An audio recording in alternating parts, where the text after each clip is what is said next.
चले आया, गाड़ी में बैठ गया।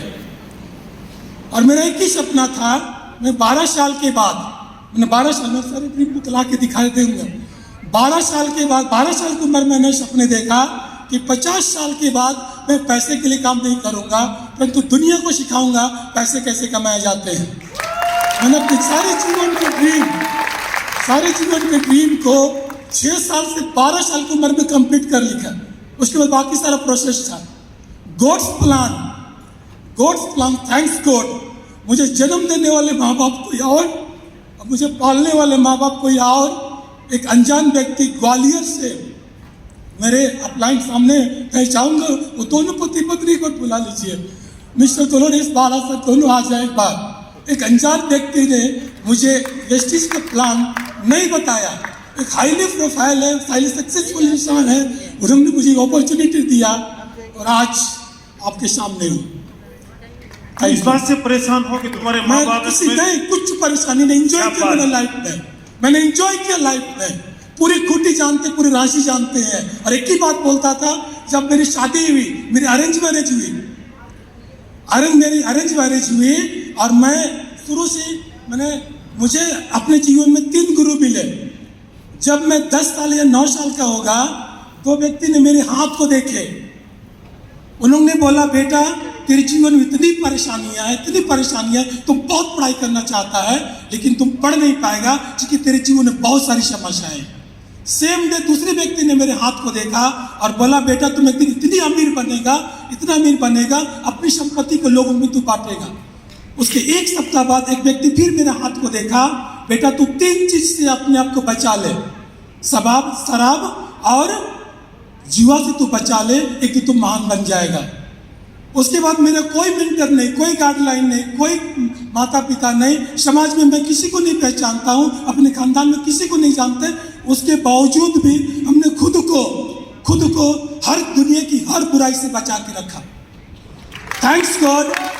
समाज कहती है कि दुनिया में या समाज में इकलौता बच्चे बिगड़ते हैं। मैंने इसको साबित करने के लिए अपनी पत्नी से हमारी अरेंज मैरिज शादी किया। अपनी पत्नी को पहले दिन ही बोला मुझे सिर्फ एक बेटा रखना है और उस बेटे को दुनिया की हर बुराई से बचा के रखेंगे। आज मेरा बेटा बीकॉम कंप्लीट कर चुका है, उसकी भी शादी हो गई है, एक पोता है। हमने समाज को झूठा ठहरा दिया कि एकलौते बच्चे बिगड़ते हैं। थैंक्स गॉड मुझे एक ऐसे अपलाइन मिले, एक ऐसे गुरु मिले, एक ऐसे पिता मिले जिन्होंने एसपी वारी सर ने एक सर्वे भारी कर बेटा देखा। मैं अपने आप में भारी सर की छवि को देखता हूँ और अपने बेटे में मैं सरों की भारी की छवि को देखता हूँ। और आज बता रहे, जिस दिन हमारी रिश्ता लगी, उस दिन रिश्ता लगने के बाद में जब हमने देखा मैं क्या सिलेक्ट करूंगा, मैं ही सिलेक्ट हो गया। और जिस दिन लड़की वाले मुझे देखने आए, करीब 100-150 लोग हमारे परिवार मुझे देखने, मेरे घर द्वार कुछ भी नहीं था, उस दिन भी मैं रिक्शा चला रहा हूं और मेरी साली ने मुझे देख लिया, अरे जीजा रिक्शा चलाते। और ये बात को मैं सुन चुका था। उस दिन बोला मैं गिफ्ट करूंगा अपनी साली को कार। और थैंक्स गॉड क्योंकि उस दर्द को जाना और मैंने अपने जीवन में अब तक लगभग 40 लाख रुपया कमा चुका। मजदूरी करके उस सारे पैसे को अब तक मैंने 12 गरीब बच्चों को, गांव के दुखी बच्चों को जिसके माता पिता शराबी हैं, वैसे जो बच्चों को अडॉप्ट किया और उनको पाल के अभी कि बच्चों से लेके उनको कॉलेज तक पहुंचाया है। तो पता नहीं कभी सोचता हूँ कि किसी विशेष योजना के तहत परमेश्वर ने, ऊपर वाले ने मुझे धरती पे भेजा, जो इनसे भी मैं इंस्पायर होता हूँ। जब इनके माँ इनके पिता से कहते थे कि बेटा एक हाउस तू शादी कर ले, 14 साल हो चुके हैं अभी तक बाल बच्चे नहीं है ना, 14 साल हो गया अभी तक बाल बच्चे नहीं है, देखो शादी कर ले। मैं माँ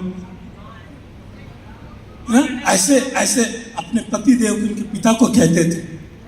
लेकिन चूंकि ऊपर वाले की योजना तो कुछ और होती है ना, हम तो धरती पे योजना बनाते हैं, परंतु पूर्ण तो ऊपर वाला करता है ना।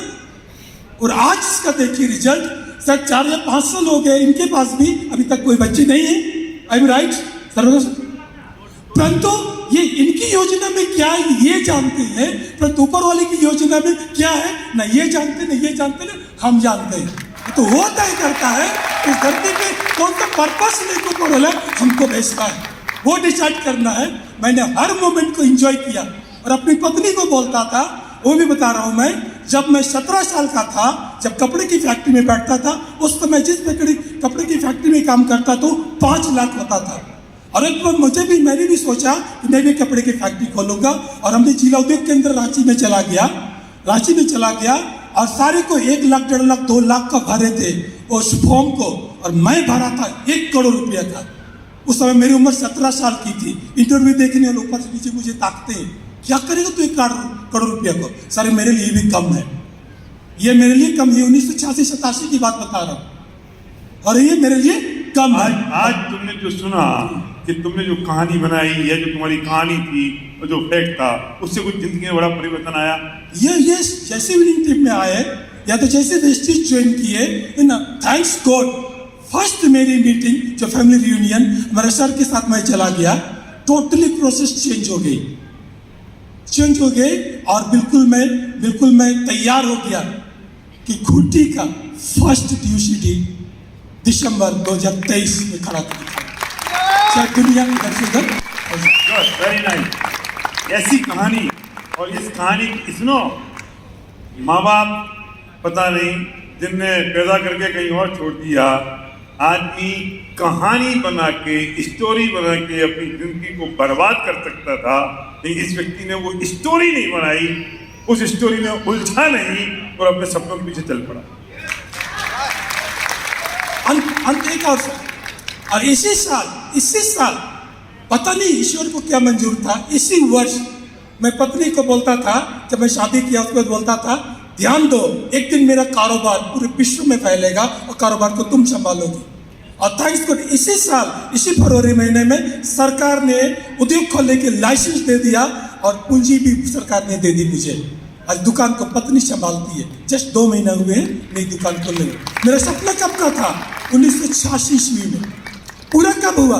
2022। मैंने अपने सपने के साथ कभी कंप्रोमाइज नहीं किया, कभी अपने जीवन के साथ बहाने नहीं किए। मेरा प्लान सामने हो जानते हैं, जब वाला मीटिंग है और मैं तैयार था, पॉकेट में 1 रुपये भी पैसा नहीं है, पर वाला व्यवस्था करा देता था। और आज इनके साथ में, हमारे टीम के साथ। Good, very nice, good, very nice, good.